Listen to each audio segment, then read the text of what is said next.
Memórias do Padre Germano. Capítulo 20. Recordações. Grande mistério o homem. Parece incrível que na pequena cavidade de um crânio surjam tantas ideias, guardem-se tantas recordações, adormecidas por anos e anos e despertadas às vezes por insignificante incidente. Da minha primeira infância, guardava perfeita lembrança e, sem explicar-me porquê, sempre me comprazi no esquecimento dos primeiros anos da vida.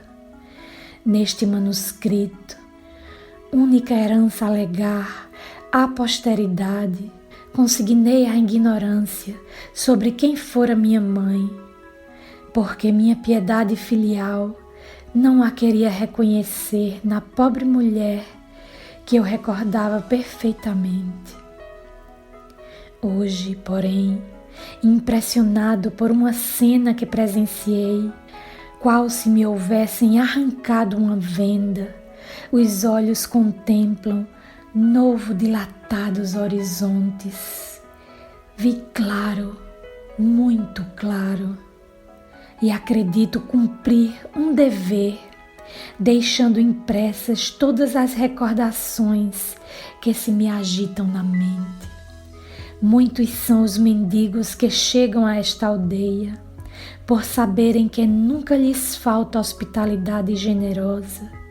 E ontem, entre os vindos, chegaram um homem, uma mulher e um menino dos seus 4 anos.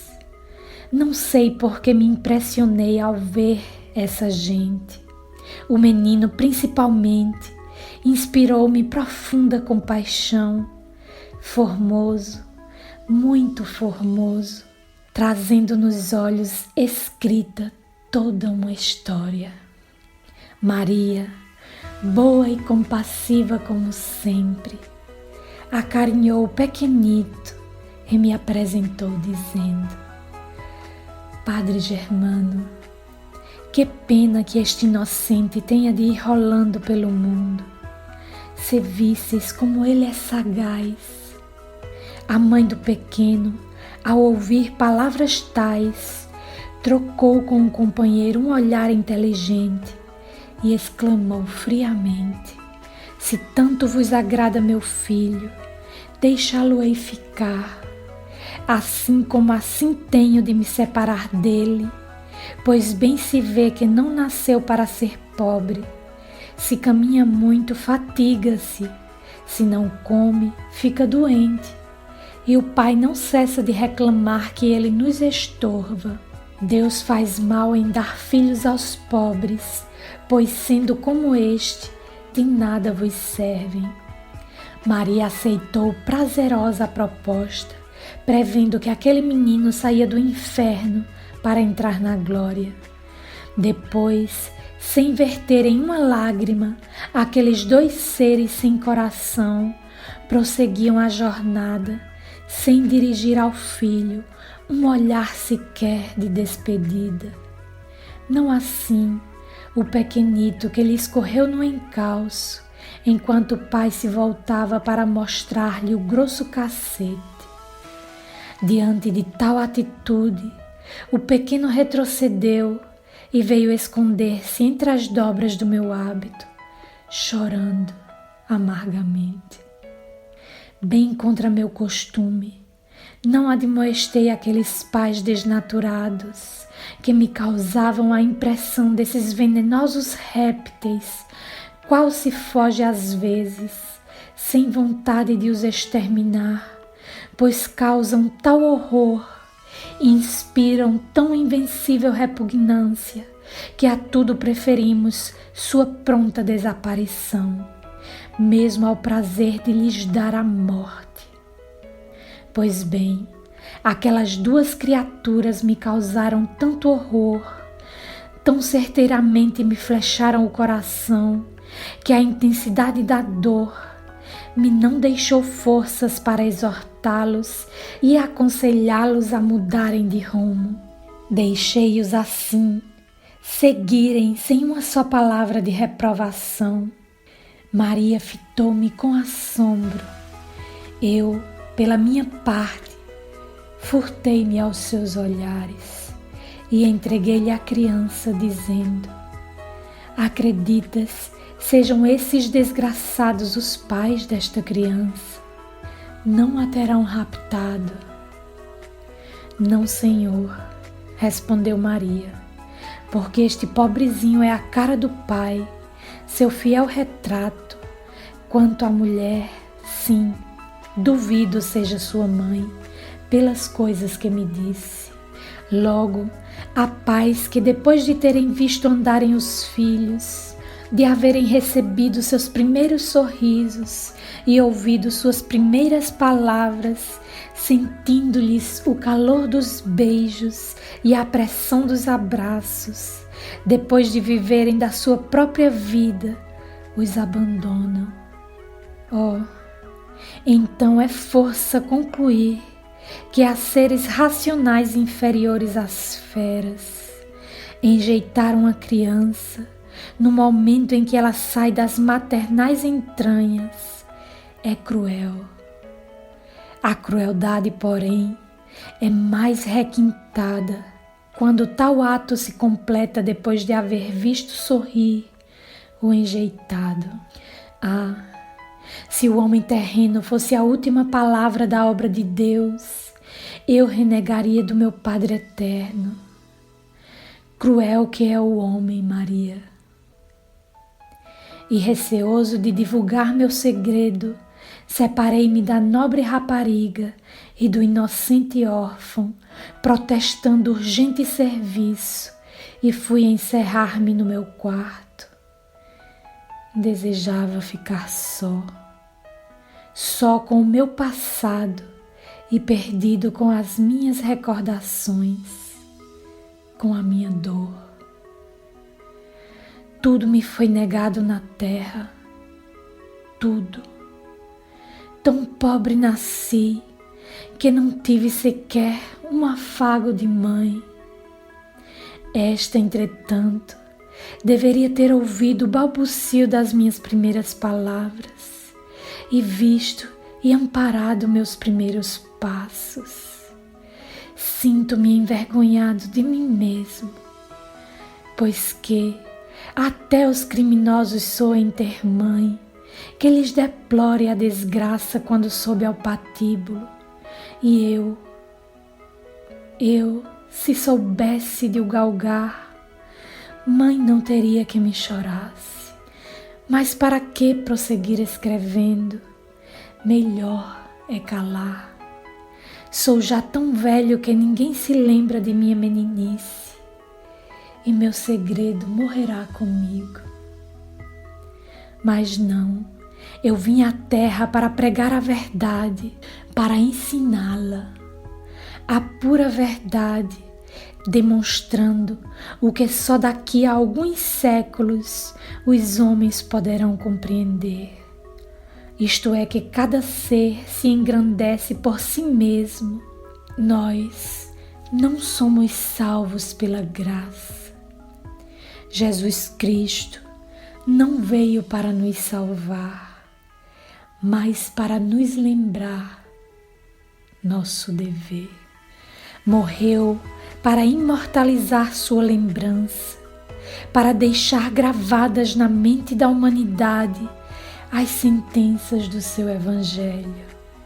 E tal foi a magia da sua doutrina, que as gerações pósteras o aclamaram progênito de Deus, acreditando ainda que, unido a seu divino Pai, regia os destinos do mundo. Julgaram-se remidos os homens por se haver derramado o sangue de um inocente. Oh, se pelo derramamento de sangue injustamente vertido se salvasse a humanidade, poderiam as criaturas terrenas ficarem certas de habitarem o paraíso, visto como cega é a justiça humana.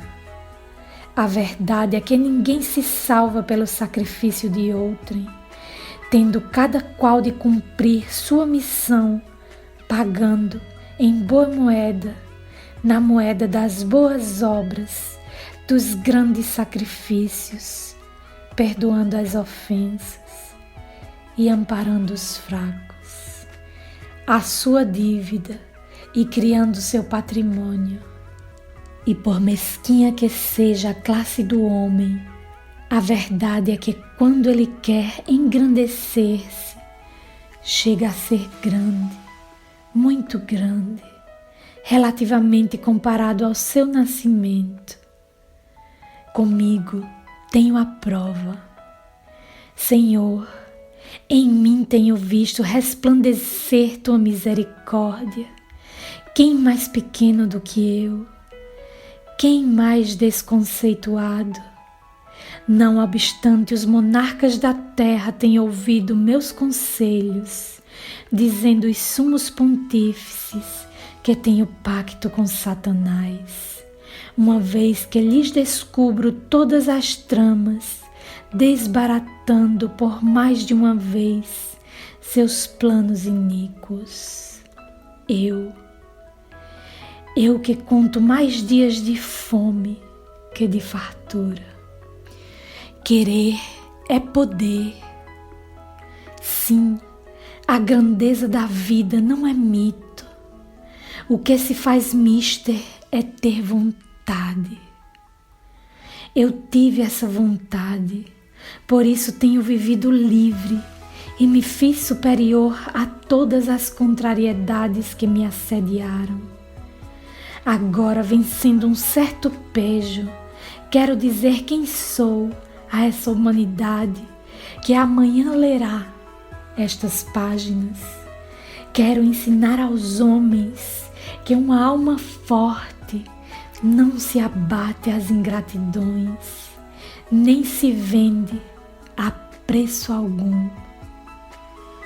Antes de viver entre os homens de negras vestes, lembro-me perfeitamente que, muito pequeno ainda, vivia num povoado escassamente habitado e num casebre velho e miserável, na companhia de uma mulher moça que me repreendia frequentemente e a qual nunca chamei mãe, se bem que ela me fazia compreender que era seu filho.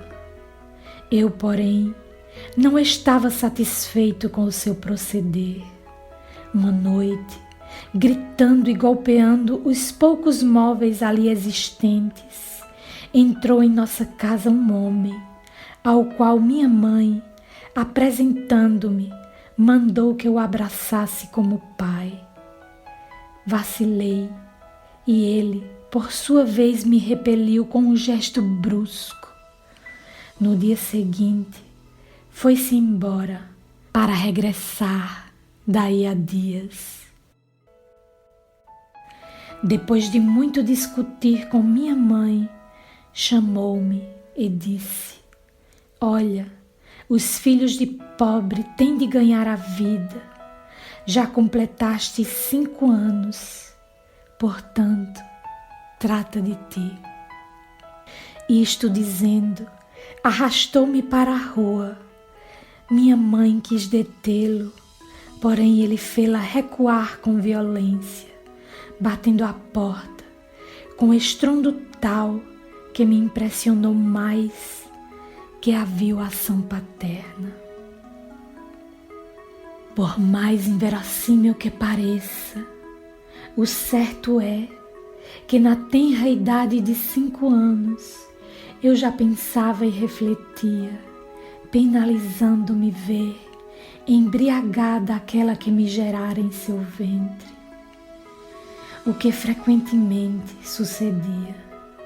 Assim, pois, vendo-me fora do negro e sombrio casebre, onde nunca me fora dispensada uma carícia, antes, ao contrário, só maus tratos recebia, não experimentei qualquer mágoa e lá me fui tranquilamente ao sítio predileto, a orla do mar. onde costumava passar longas horas. Naquele dia, avistei o oceano em calma e experimentei uma sensação desconhecida, mas agradável. Era como se examinasse meus domínios.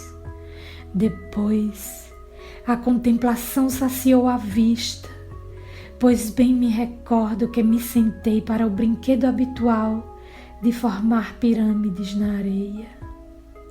Ao cair da noite, meti-me numa das velhas barcaças encalhadas na praia e dormi tranquilamente. Cerca de 2 anos vivi nas orlas deste mar, entre pobres pescadores que, sem que lhes pedisse uma esmola, comigo repartiam do seu escasso pão.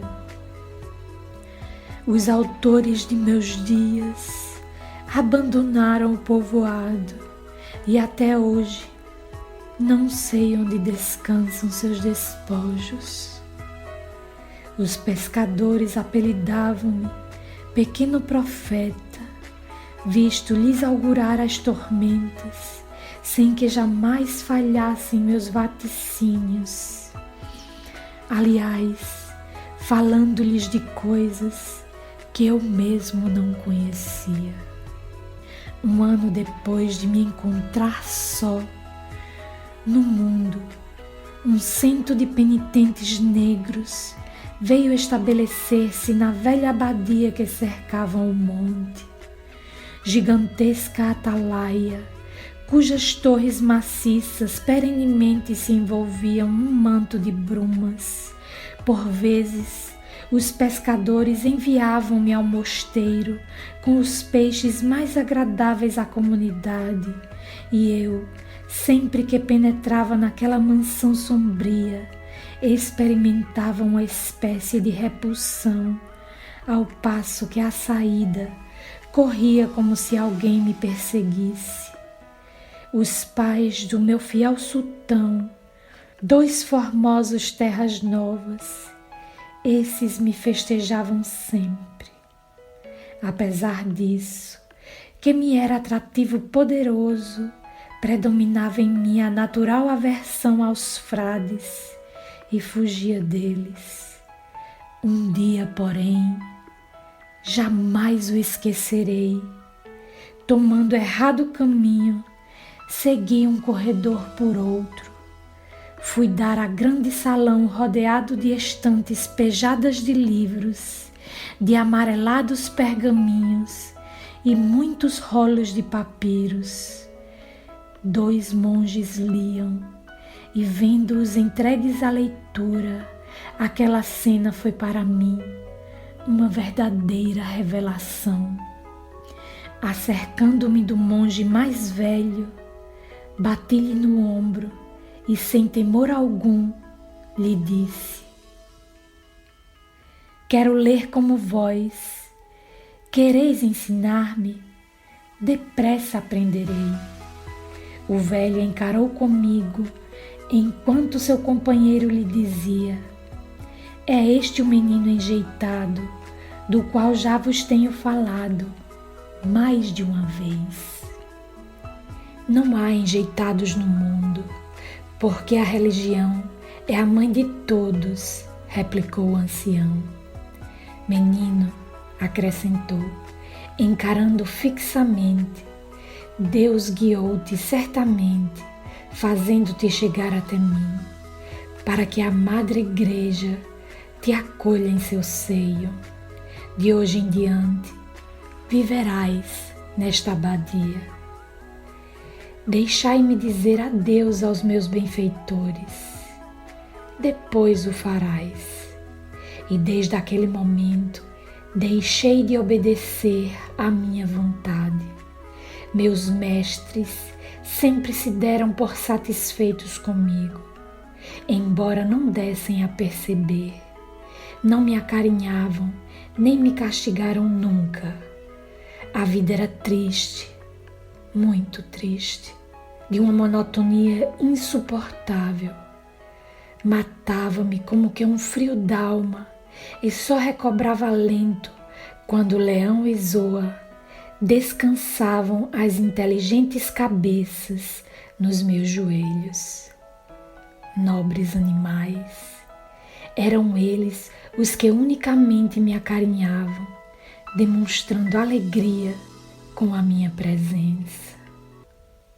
Os demais habitantes do convento nunca me dirigiram uma palavra de conforto. Mais de uma vez lembrei-me dos pobres pescadores que com toda a sua rudeza me ouviam como seu oráculo. Ah, mas eu tinha sede de ciência, queria ser grande e sábio, já que no meu tempo só restavam ao homem 2 caminhos para engrandecer-se: o campo de batalha ou a religião. As artes, essas estavam mortas. Tempos virão melhores, de certo, nos quais o homem poderá escolher a seu gosto. Naqueles tempos, porém, o saber residia nos conventos e eu queria ser sábio a todo o transe. Eis como devorei, silencioso, a minha solitária infância e austera juventude. Todo o meu afã era ler sempre, e quantos livros havia na biblioteca do convento, decorei-o todos, e o que mais cheguei a escrever sobre eles um juízo crítico. Aos 16 anos, pronunciei um discurso refutando todos os silogismos teológicos, o que me valeu severíssima reprimenda da parte de meus superiores, com a promessa de horrendos castigos se assim me rebelasse contra a Madre Igreja, que ao seio me acolhera quando me não restava mais que o pão da caridade pública.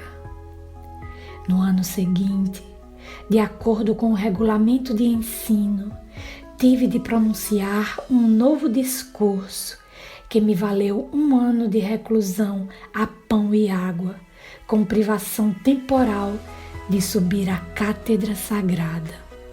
Poucos dias antes de celebrar, pela primeira vez, o sacrifício da missa, o ancião a quem pedira em menino que me ensinasse a ler, chamou-me à sua cela e me disse: Germano, estimo-te muito, posto não te tenha demonstrado, visto como a estreiteza e a austeridade da nossa ordem não dão margem às expansões do coração, importando recalcar todos os sentimentos afetivos. Quero, porém, que o saibas. Tu és uma alma nobre e generosa, extraviada pelas dores da juventude. Lembra-te, no entanto, que se não refreares os ímpetos do teu caráter, pouco poderás viver. Se ao contrário servires a Igreja que te foi mãe, a cadeira de São Pedro te será reservada. Lembra-te disso e não te proclames livre, porque como tal não passarás de folha seca no mundo, ao passo que, submisso aos mandamentos da Igreja, todos os soberanos da terra se rojarão a teus pés. Serei fiel à Igreja, sem trair meus sentimentos. Recorda-te de que, agindo deste modo, tua vida será como o caminho do Calvário, além de ser estéril teu sacrifício.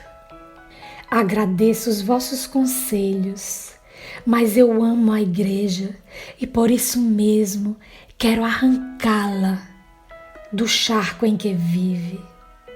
És um pobre visionário a inspirar-me profundíssima compaixão. Quem és tu para reformar uma instituição que os próprios séculos têm respeitado? Quem sou Sou um espírito amante da luz e decidido partidário do progresso. Toma cuidado em não promoveres um cisma, apenas pregarei a verdade, que é a essência do Evangelho.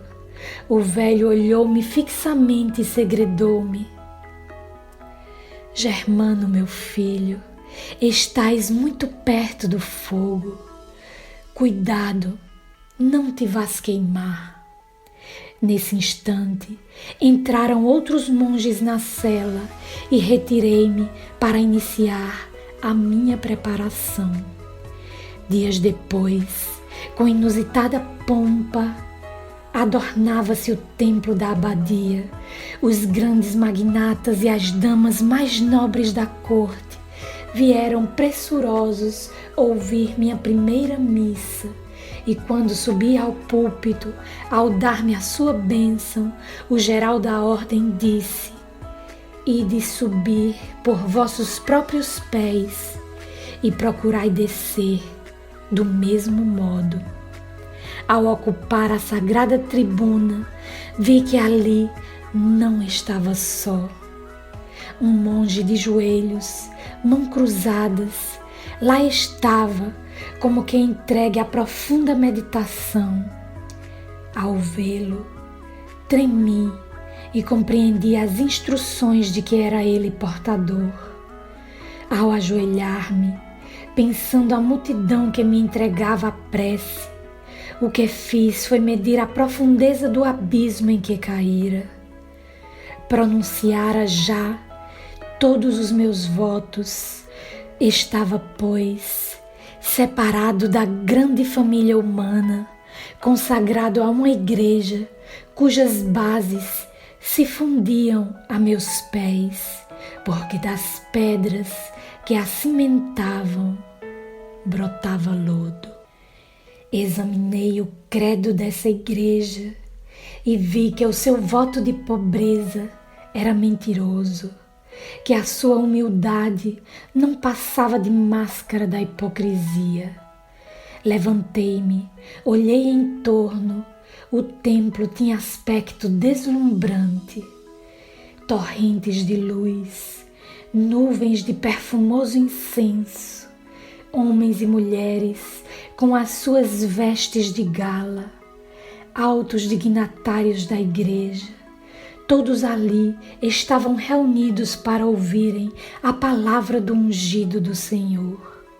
E aquele homem, que a multidão acreditava sagrado, tinha a seus pés um facínora, com ordem de feri-lo à primeira palavra, ao primeiro conceito, em desacordo com as instruções de seus superiores. Aquela farsa horrível oprimiu meu coração. Deram-me por tema a missão do sacerdote e a necessidade imperiosa da submissão das sociedades ao seu mandato, como ungido que é do Senhor. Contemplando a multidão apinhada, era como se línguas de fogo me caíssem sobre a cabeça.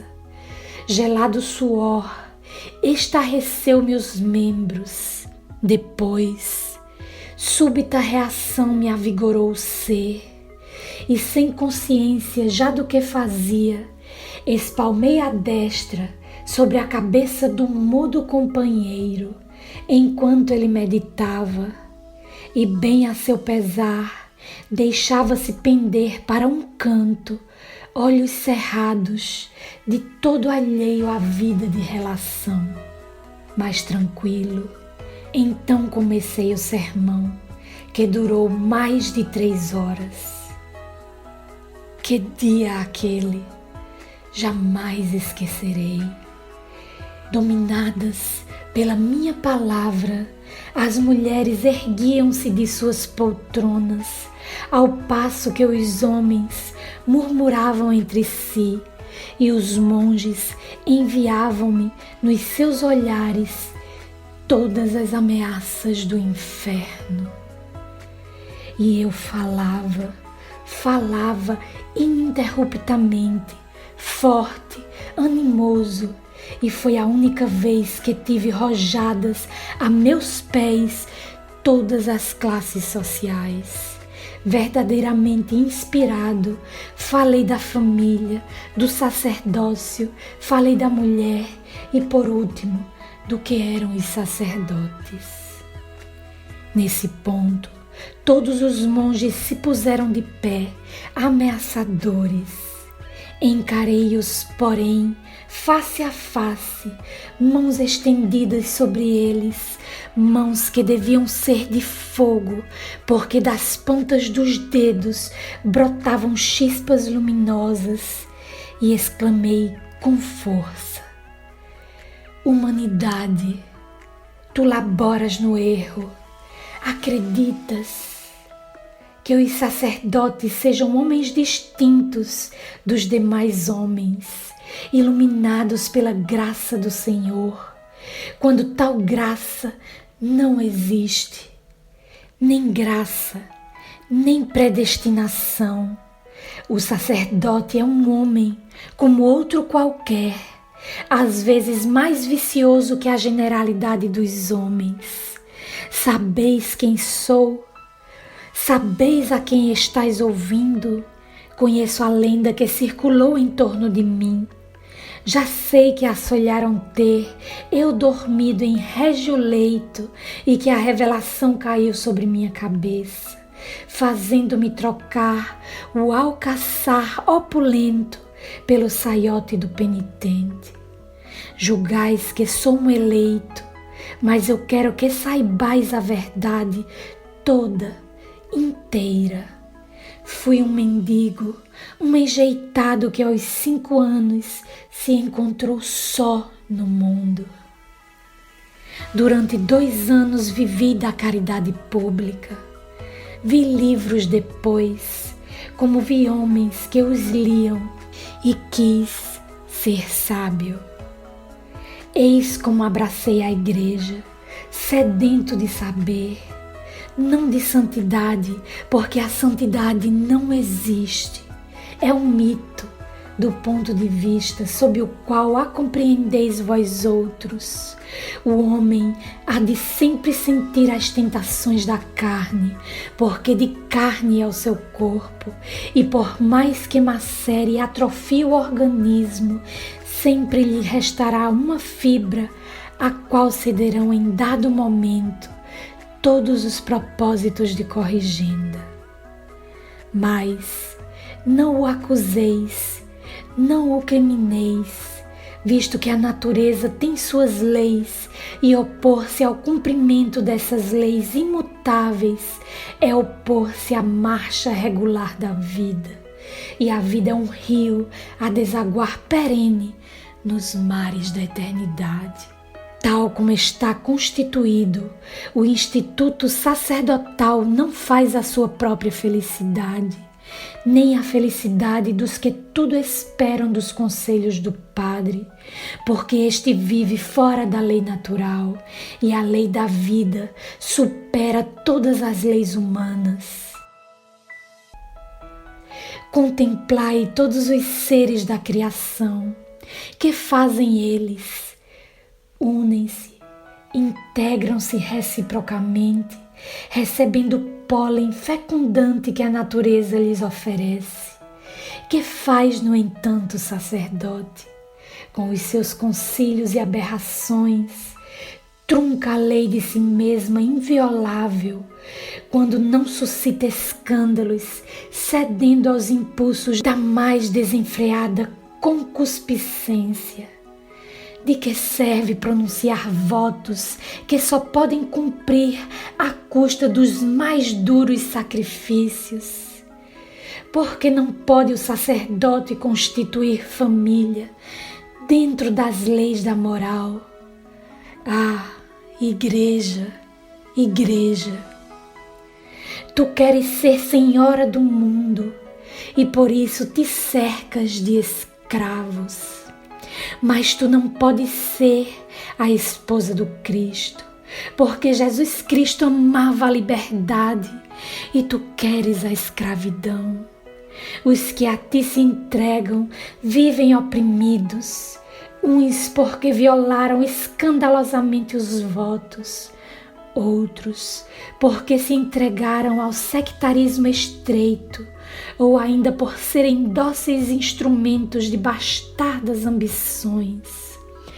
Dentro do teu seio ninguém é livre, ninguém goza dessa doce liberdade, dessa aprazível calma oriunda de uma vida simples, limitada ao estreito cumprimento do dever, penetrando subrepticiamente no lar doméstico para arrancar de surpresa a confissão da menina crédula, da jovem desprevenida, da velha enfraquecida. Ah, outro, bem outro é o sacerdócio com que sonho. Serei sacerdote, sim, mas não para arrancar segredos de quem quer que seja.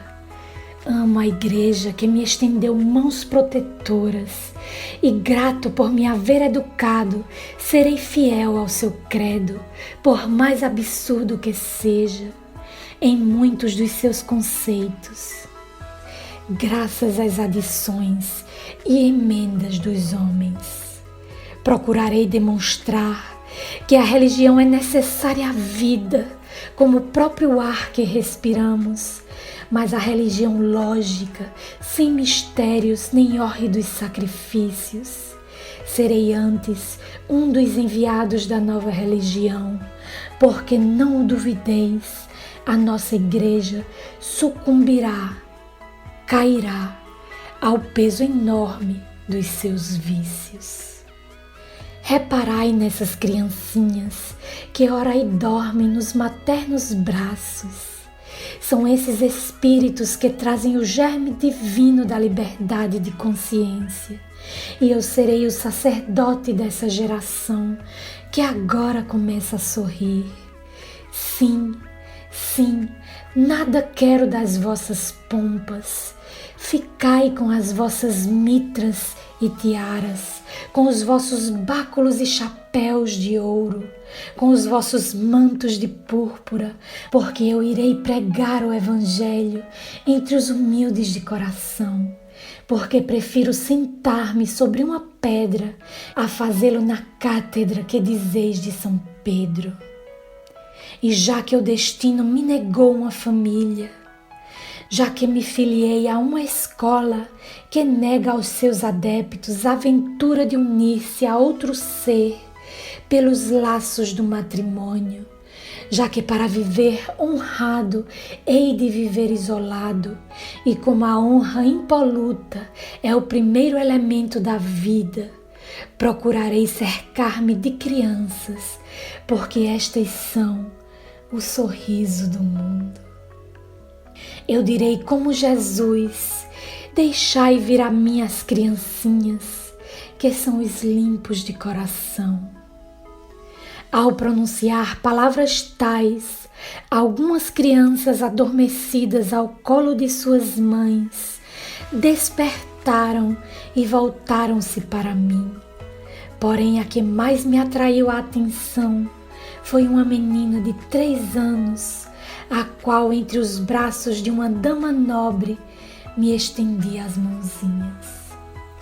Calei-me por momentos, fascinado pelos seus gestos, e ela falava e gesticulava, apontando para o sítio em que me achava, como procurando acercar-se de mim.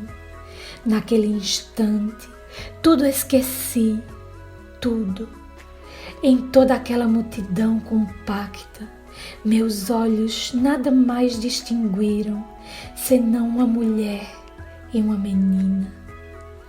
Que mistérios tem a vida? Essa menina era aquela menina que 10 anos mais tarde haveria de me perguntar: Padre, é crime amar? Aquela inocentinha que assim queria corresponder ao meu apelo, seria a mesma que 10 anos mais tarde haveria de ajoelhar-se no meu confessionário para que os jasmins que lhe coroavam a fronte me transformassem por alguns momentos a razão.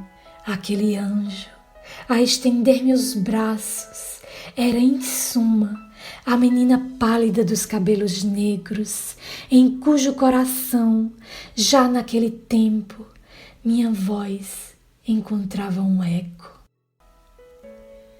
Longe estava eu de supor que a tumba daquela criança haveria, no futuro, de ser meu santuário. Vendo que as crianças acorriam ao meu chamado, senti inexplicável prazer e prossegui dizendo: Vedes como as criancinhas já ouvem a minha voz, e que a perscrutem elas, porque serei para elas um enviado de paz. Sim, as crianças, os puros de coração serão os bem-amados de minha alma.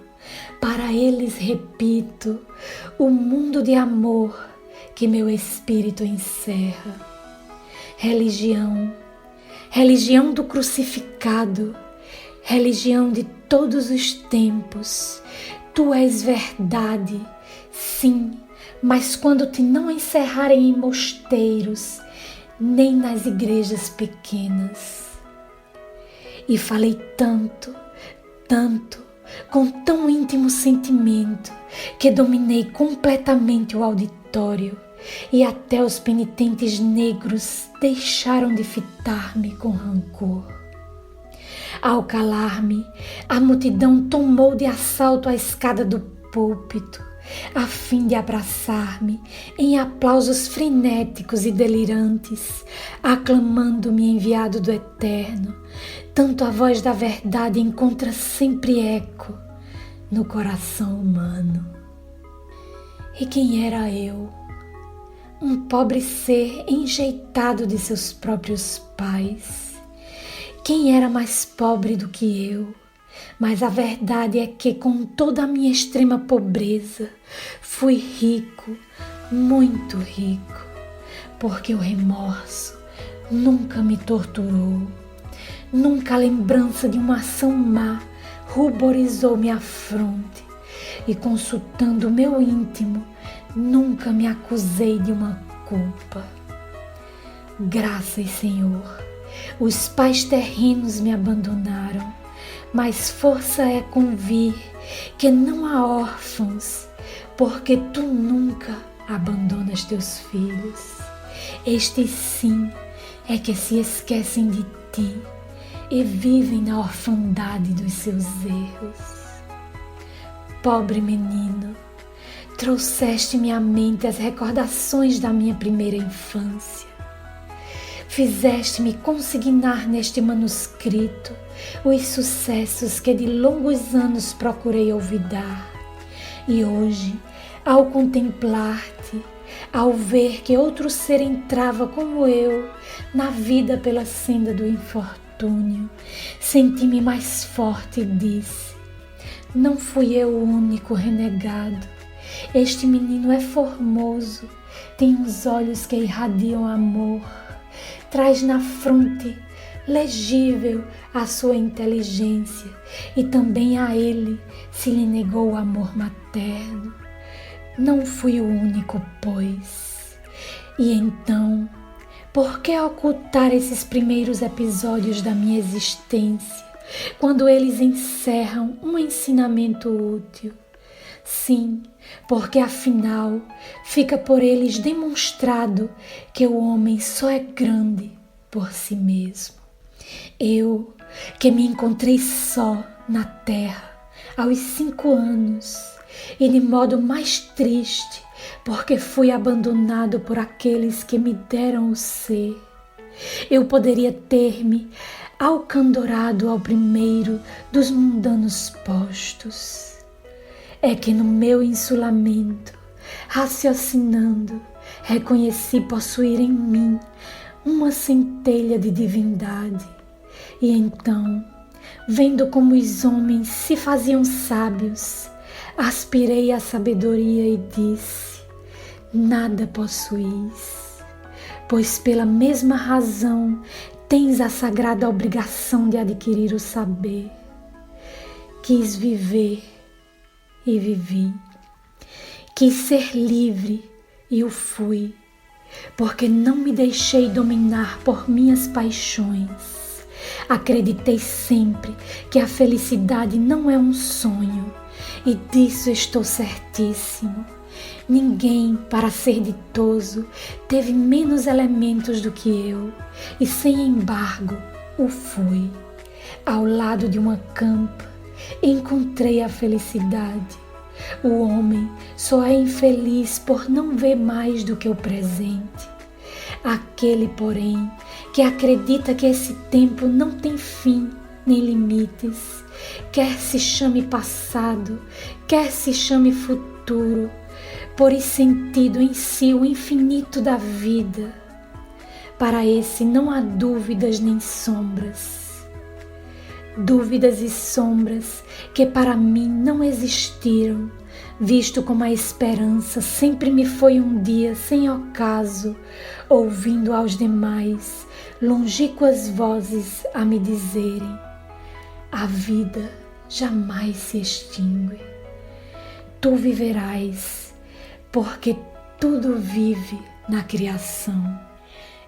E ante a certeza da eternidade, todas as recordações tristes se me desvanecem na mente.